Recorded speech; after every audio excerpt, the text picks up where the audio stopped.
अनंत चतुर्दशीच्या आपणा सर्वांना हार्दिक शुभेच्छा.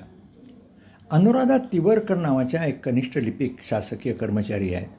त्यांनी प्रश्न विचारला आहे की निलंबन काळ हा बिनपगारी रजा असं घोषित केल्यानंतर कर्मचाऱ्याला दिलेली निर्वाह भत्त्याची रक्कम वसूल करता येते का? तर तशी रक्कम वसूल करता येत नाही.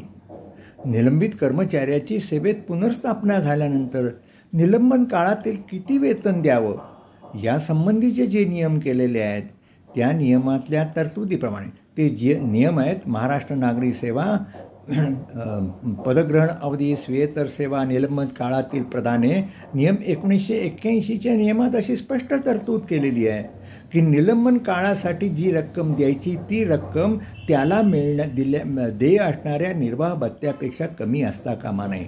थोडक्यात बिनपगारी रजा जरी ठरली गेली तरी त्या निर्वाह भत्त्याची वसुली करता येणार नाही. धन्यवाद.